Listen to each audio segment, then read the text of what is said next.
sports. You say, hey, when there's a problem, you call a man. The Democrats can't even tell you what a man is. So when you hear Walz brag about how much of a man he is, what does that tell you? I think there might be a little bit of a cope there, you could say. There's a little bit, he has to remind us how masculine he is, trying to not even be able to load a... What happens when a governor who markets himself as a no-nonsense soldier coach collides with two media heavyweights who can sniff out political BS from miles away?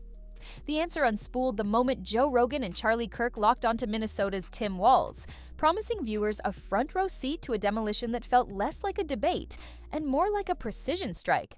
Yet the first crack in Walz's armor formed long before that live-streamed clash, buried in the carefully manufactured image of a truck-fixing, gridiron tough everyman.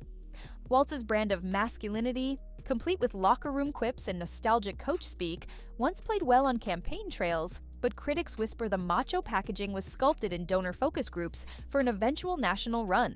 Bravado, however, is cheap when crises hit, and the pandemic offered the earliest stress test. While neighboring states calibrated restrictions, Walz clung to sweeping emergency powers, shuttering gyms and barbershops while megastores buzzed with customers. Entire blocks of small businesses darkened for good. Rogan mocked the remote-control governor, steering livelihoods from a safe political bunker. Even speech fell under Walz's tightening grip. On the stump, he insisted free speech doesn't extend to hate or misinformation, floating bills that critics argued would deputize the state as an online truth commission.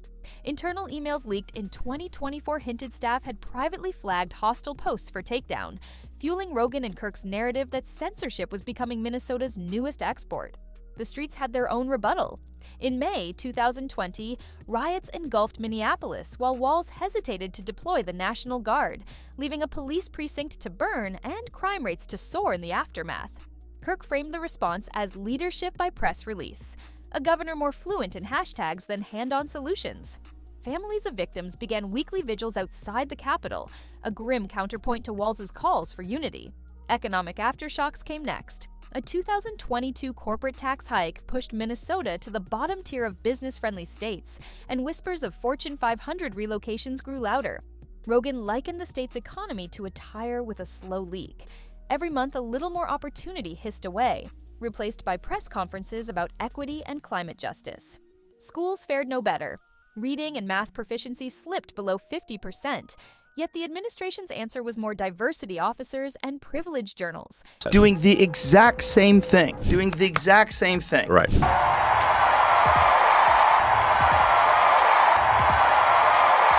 Exact same thing. And Yes. he said, of course, it's a Nazi salute. He said that. Right. We spent 3 days debating, having them trying to debate that President Musk gave a Nazi salute. Of course he did. But that is a distraction. This is how crazy things have gotten. Like, It's cool. Over secretive gender support plans, while Kirk snarked that kids flunk algebra, bureaucrats ace budget requests. Students learned everything, he said, except the basics.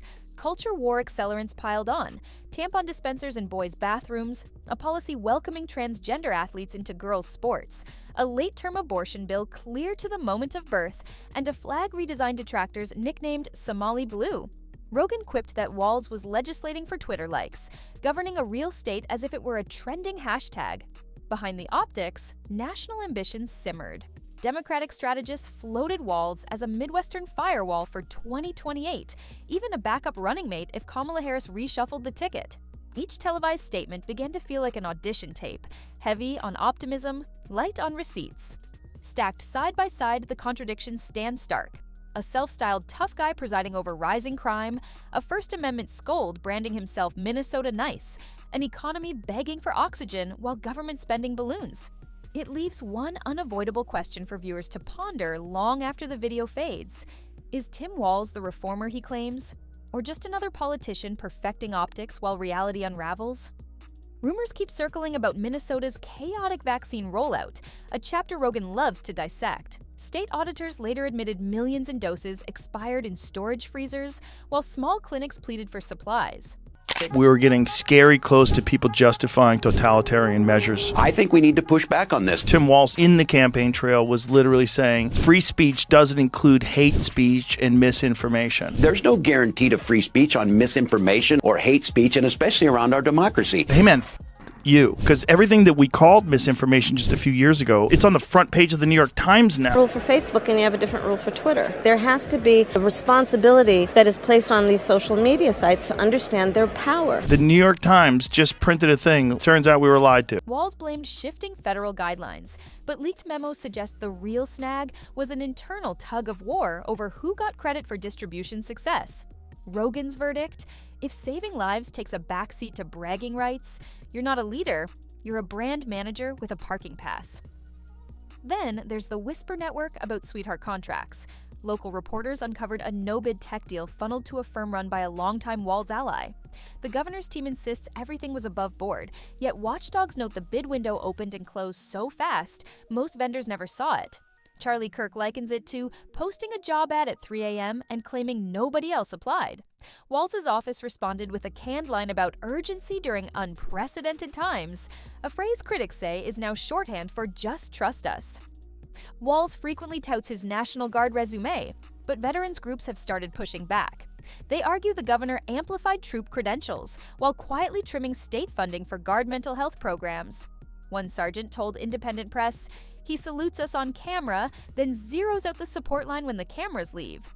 Rogan seizes on that disconnect, painting Walz as a man fluent in ceremonies but foreign to follow through. Even the local media ecosystem looks suspiciously cozy.